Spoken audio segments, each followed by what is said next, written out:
Hi, I'm Dolly Simonovich, and welcome to Senior Moments. Today's guest is Dr. Jorge Aranibar. He's a doctor of chiropractic care. Dr. Aranibar, thank you so much for joining us today. Thank you for having me. Oh, it's a pleasure to meet you, and we need some information about chiropractic care. Wonderful. As you know, not everybody gets to go to a chiropractor, and we just need some good old-fashioned information. Great. So can you define chiropractic medicine for us? Chiropractic care is the art, philosophy, and science of moving the bones of the spine in order to take pressure off the nerves that come out of the spine. Mm-hmm. And as a result, we're able to allow the body to function optimally so it can heal itself. Can you tell us a little bit about what the adjustments are? Sure. So what I focus on when I'm doing a chiropractic adjustment on a patient is moving the bones in their spine or anywhere else in their skeleton in order to promote proper movement, which I believe takes pressure off your nervous system, and it also stimulates the brain in a specific way in order to release chemicals into the body that actually help the body heal itself. And the adjustments are designed to promote and prevent a lot of different injuries from occurring in the future. Are all the adjustments the same for everybody? No, they're not. Some patients we utilize our hands to adjust their spines, their skeletons. Others we use tools to adjust What kind of the same tools? areas. We have different tools, whether it be our activator, there's an activator tool, we have another impulse adjusting tool, we have different massage tools that we can use also, and it just depending on the age of the person, their health, their ability to receive an aggressive or a light adjustment. We base all these factors in determining what the best form of care for them would be. And that's all based on their examination that we do initially when we first meet them. When I get to know them, I have a pretty good sense of what they can and can't take. What is subluxation? Subluxation is a term that the chiropractic profession uses in order to describe when a bone loses its ability to move normally. It's when a bone gets stuck, in other words. The bone is not moving properly. As a result, it creates inflammation around the bone, which puts pressure on the nerves that come out of that segment of the spine. So it doesn't just put pressure on the nerves, it puts pressure on all the muscles that are holding it, the tendons, the ligaments, joints, everything. So yes, it's the not muscles just around the area. it's not just one thing. It affects everything, Yes. and the muscles aren't just in this one little place either. The muscles go on. You have several different muscles that attach to the spine, that attach the bones of the spine together, very small muscles, and as a result of this subluxation of the spine, when a bone gets basically stuck out of place, it creates a lot of inflammation in these areas, swelling, and that swelling is what pinches the nerves coming out of those areas. And nerves, they actually make your muscles function properly. So if there's a pinched nerve, you're going to have a pain in the muscle.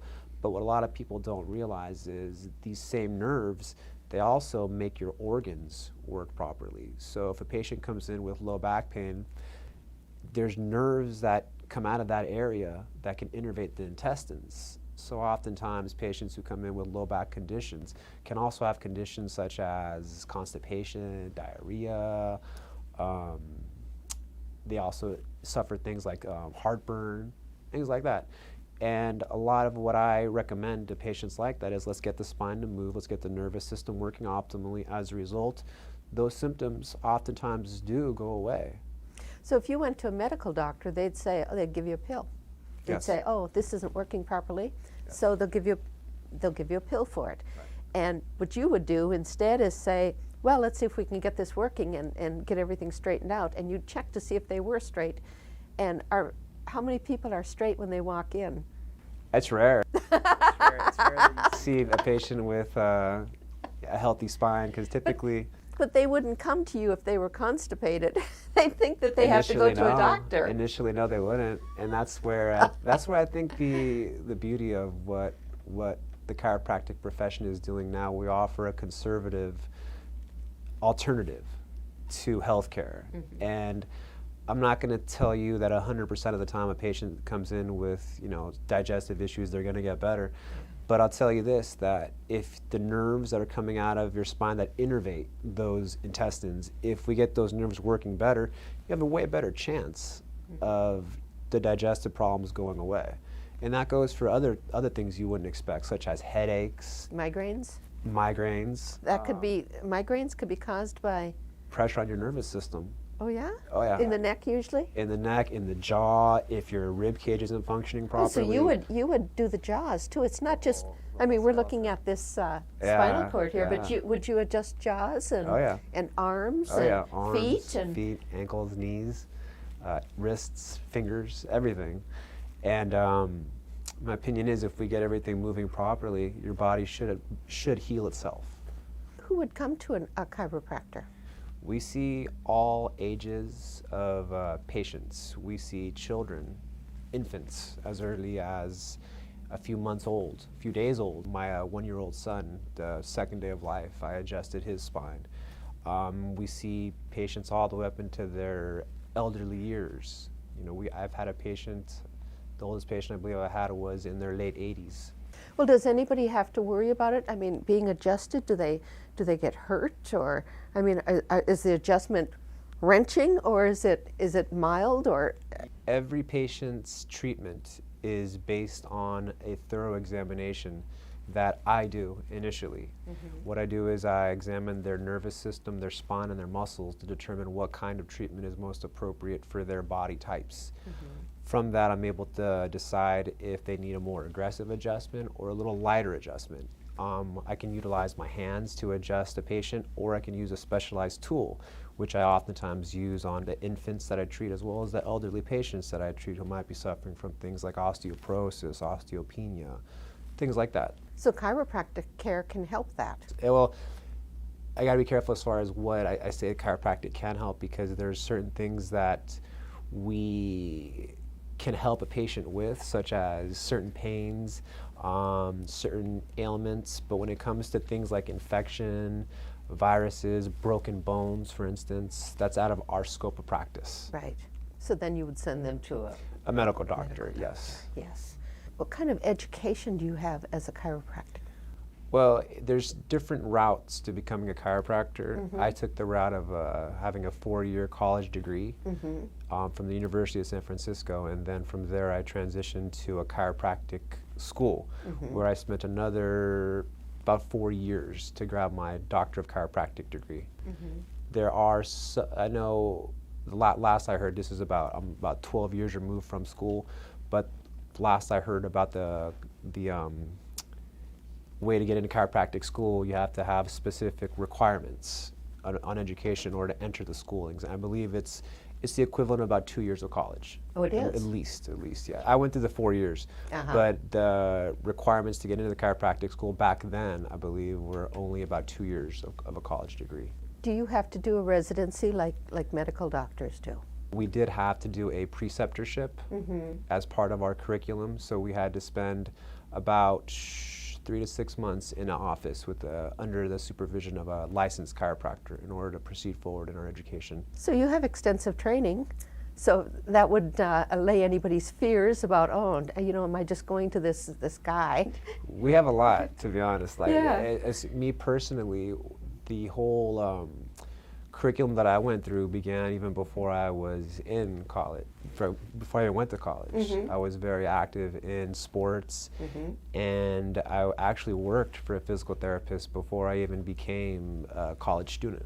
So as a result, I was always into the natural healing arts as far as the way the body heals itself. You were drawn into it. And then most chiropractors are like that also. A lot of chiropractors are very successful, always teach that chiropractic care, the profession of chiropractic usually chooses the person, and that's usually how it goes.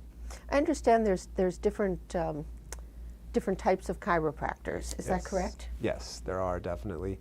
I think a lot of the differences between chiropractors in general is the fact that some of us have different philosophies on how to treat a patient as far as the treatment plan, what kind of treatments you utilize, and others have different techniques that they use also in order to treat specific conditions. And I think that's where we differ the most. And in my opinion, all the different techniques, all the philosophies, they all work because they're focused on the patient's body healing itself. Well, I think that's so important. I don't know how you can heal if something's askewed. Yes. Now, are you accepted as a chiropractic doctor as far as Western medicine is concerned? Yes, actually, we're seeing a lot of medical doctors now referring patients to our office, and for a variety of symptoms also, whether it be shoulder complaints, headaches, carpal tunnel syndrome, knee pain, ankle pain, I mean, you name it. We get a lot of different referrals from medical doctors. And also what I've noticed, the past, I say 5 years or so, insurance companies are actually starting to jump on board, and more are starting to cover the treatments that we provide. So it does seem like there's a lot of acceptance as opposed to when the profession began, some 100 years ago. It's been 100 years? At least, yes, Really? Longer than that. I remember becoming aware of it, and no one really went to a chiropractor. And then finally, I went to one, and I thought, oh, hey, this is really nice to be able to walk straight. And I go to the senior center all the time, and I'll see these seniors, one shoulder higher than the other one, one hip higher than the other one, and I think, now, those people, would they benefit from your care, or is that something so ingrained in them that it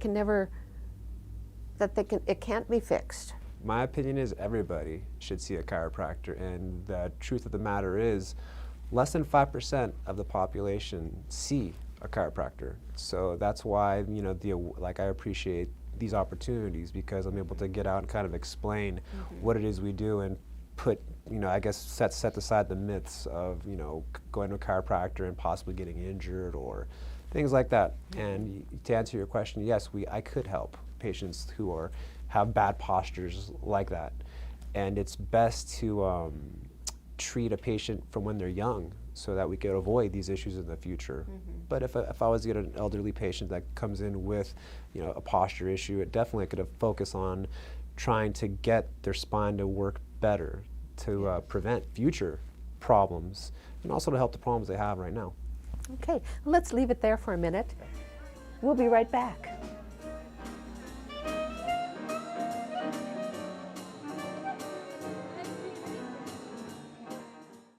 So you can't save money? That's easy as pie. Brown bag your lunch instead of going out.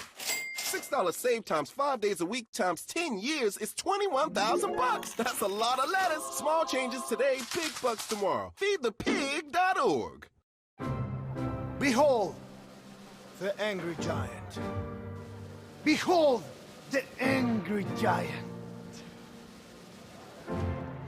Behold the angry giant. Behold the angry giant! The smallest moments can have the biggest impact on a child's life. Take time to be a dad today.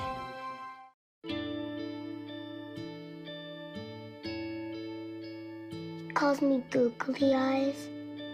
You know you're beautiful, right? You know that? Even you are beautiful. I got bullied for wearing glasses. Share if you're against bullying. We put it out there, just took off. 3 million people have shared this post.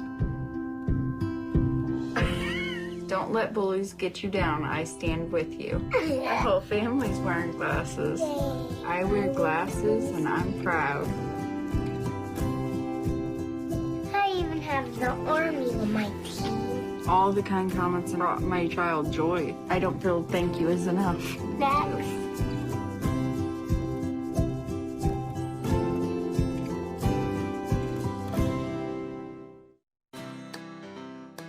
They got quite a few good channels on it, and we enjoy watching all the different kind of movies and what you guys have. It's local. When I need help, I actually talk with people. They said we'd be out in a day or so, and they were there. We call them up, and somebody comes out to the house and takes care of our issues right away. No contract you have to sign. Keep up the good work. Thank you for choosing San Bruno Cable. I adopted Bento in 2010 from a shelter. As it turns out, we have very similar personalities. And this cat makes me make art because he's always motivating me to take pictures of him, to draw pictures of him. He just is motivating artistically. It's just that simple. Well, he's my best friend, but a lot of people know him as Keyboard Cat.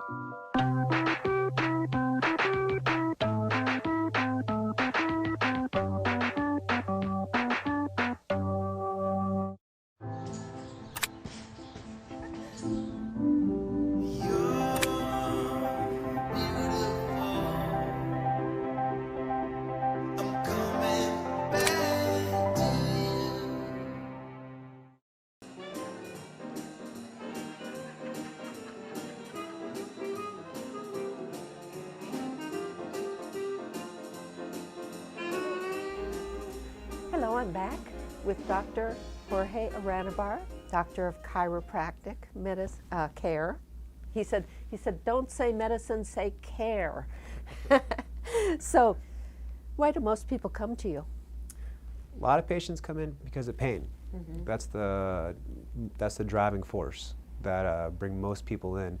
And what I feel a big part of my job is to educate them on where the pain is coming from, why it's happening, and how we're going to get rid of the problem. And then also, I try to educate them on how their body is a self-healing mechanism that can actually heal itself, not just of the pain, but of these other symptoms that they may be experiencing, whether it be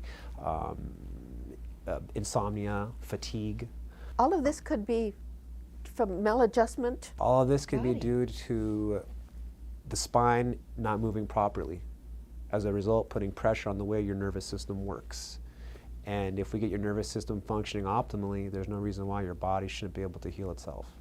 So once they're adjusted, do they stay adjusted, or do you have to kind of work into it gently? What I always recommend to patients initially when they come in, depending on their body types, depending on their health history, I always recommend we start off with an initial amount of visits in order to decrease the pain that they're experiencing. That's the first thing. Once we get the pain under control, then we can start going to more of a maintenance kind of program where we keep the spine moving optimally in order to prevent injuries and diseases in the future. And that's really what chiropractic care is, in my opinion, designed to do, is to prevent a lot of things from occurring, continue a patient's health, optimize their health as it is right now. When something in your body goes crooked, doesn't your body adjust to it? You know, so that one hip goes higher, so then the other, everything adjusts, so then they can walk straight. Their head can be straight, and the rest of their body can be all crooked. Right. And it seems to me that once something goes crooked, then everything adjusts to the crookedness, and then it feels normal. That's exactly what happens, but the problem is if one portion of your spine is stuck, what happens is a different portion above and below also becomes stuck in order to adjust to the problem. So as a result, you have these different areas that are just not moving properly. Those are the areas that become degenerative. You develop arthritis in those areas. That's what ultimately causes more pain in the future and could cause certain diseases to develop as a result of these areas being locked up and the body adjusting to these injured areas. Now, arthritis, isn't that that's an inflammation, right? Arthritis is inflammation. Inflammation. What's that caused by? In my opinion, physical, chemical, and emotional stress causes, yes, physical, chemical, emotional stress causes the spine to lose its ability to move properly. And over time, as things stop moving properly, they begin to degenerate. And that's another way of saying arthritis begins to form. So it's not something that happens just right now. It's years and years and years of not being straight, of not being taken care of, and then it starts small inflammation, then it gets worse and worse and worse, and you're still not taking care of it, and it can still be helped. Yes, it's years and years and years of basically not eating the right foods, exercising properly, getting enough rest, not taking care of your spine, not taking care of the muscles in your body, the nerves in your body. And yes, by getting adjusted, definitely we can help to get things back on track. Dr. Aranibar is my doctor. And it seems like after something's adjusted, I leave and I'm fine, and then all of a sudden something else is out. And we were talking about, I thought, no, why does something else hurt? And he says, well, I brought my car in the other day for a $20 oil change, cost me $1,200. And he says, something like that works on the neck. How'd you say it? It works on the neck. If you were to have an unexpected bill, for instance, you weren't expecting it, so as a result, your muscles, your upper back muscles, they tense up. All of a sudden, that puts pressure on the spine, making the neck not work properly. So then all of a sudden, you get a pinched nerve. That pinched nerve can affect your shoulder, your elbow, your hand. So that's just an example of how something like an emotional stress can cause issues with the body. Do you suggest different exercises for people? Yes, in the time that I have with the patient in my office, once they start feeling better, once I notice that the spine is beginning to stabilize, and once I feel that they're strong enough to do specific stretches and exercises, I will go over a few with them in order to prevent a lot of things from happening to them in the future. And what that does is it allows me to put more time between our visits if they're doing these stretches, exercises at home, as well as other things that I recommend, whether it be nutrition or getting more rest or doing some cardiovascular activity, things like that. I always try to set goals with the patients that I meet, and most patients, they want to just be able to continue their daily activities of living, whether it be lifting their child or being able to go to work or gardening. So one of my main goals with all these patients is, let's try to get you better so you can continue to do these things or get back to doing these things. Because a lot of people come in here because they no longer can do something they used to be able to do. So what I try to do is focus on what can I do to help them get back to this, this activity that they loved doing before. Yes. So for our seniors, this is Senior Moments. Yes. So they're the ones you're speaking to when you say maintain. Yes. Once you haven't maintained it, it's harder and harder to get it back, isn't it? It sure is. Yes. Much like a car that you don't take care of. For instance, if you let that car sit in the driveway, what happens to it? It'll rust. It'll stop running. Much like a body, if you don't keep the body moving, then it too degenerates and it stops working properly. You become sedentary. And so what I recommend is keep the body moving, keep the spine moving. That's my job, is to keep the spine moving. Yes. And then I can show you different ways of keeping your body moving also. How about posture? What can you tell people about posture? It's kind of a complex thing because people have different opinions on what posture is. Like, for instance, a lot of people think, oh, I stand straight all the time. I have great posture. Well, it's not necessarily about standing straight. It's about how things are moving.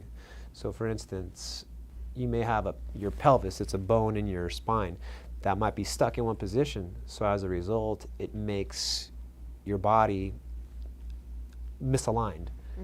And that's something that a trained eye can pick up, but a person wouldn't be able to see. Basically, you wouldn't think that you had bad posture, but a trained professional, a chiropractor, or a physical therapist, or even a massage therapist, they could tell you, okay, this is not moving properly. It's affecting your posture. So even subtle, subtle things can give you bad posture. So in my opinion, a lot of people should get that checked. And chiropractors are really good at determining how well your posture really is. I had a chiropractor years and years ago, and she used to call the sofa an ouch. Instead of a couch, it was an ouch. Right. Do you recommend that people always sit and maintain good postures in a seat? stay away from the sofa? What do you recommend with I think that? comfort is key. And I think that you need to be comfortable in whatever lounging position you're in. Mm-hmm. It's obviously better to have more support when you are in relaxation mode, but I don't think a couch is really something that you have to worry so much about. I think it's more so your bed, because you're in your bed for anywhere from 6 to 8 hours. So in my opinion, it's that is one of the keys to maintaining the health of your posture. Firm? It just depends on your body type, and it depends on your sleeping position too. So these are the things that can cause problems with your posture, for instance. And then that goes, that I guess you could relate that back to the couch. Don't sleep on your couch. Probably not the best place in the world to sleep. How about crossing your legs? Probably not going to sleep like that's not a good idea either. But if you're just sitting there and you cross your legs? Yes, for a minimum amount of time. Okay, yes. Not forever, just no, that would crossed for that would be a repetitive stress on the body that could create problems with the body. So it's not never good to do something too often, like crossing your legs, or I tell patients don't sleep on their stomachs. That can cause problems with your posture, your spine, your nervous system. Really, that's the only position that you recommend against? In the sleeping position. In yes. the sleeping position. Yes, I definitely recommend that. And it goes back to if you're sitting for hours and hours on end in any position, it's not a good thing. And that's why most patients who have 9 to 5 jobs that are in front of the computer all the time, they're going to experience a lot of different symptoms. That's why it's essential to get up and move around. And stretch, yeah. And stretch, move around. Just movement is the key to staying healthy. And our audience right now, the seniors that are watching this, I think that's one of the messages I like to impart is really focus on keeping your body moving via exercise or chiropractic care. Just keep moving around. Dr. Aranibar, thank you so much. I enjoyed our visit today, and I hope we've educated the people, and I hope you see some of them too. Awesome. Thank you so much for your time. Thank you so much. Thank you for joining us today for Senior Moments. I'm Dolly Simonovich, and I'll see you next time.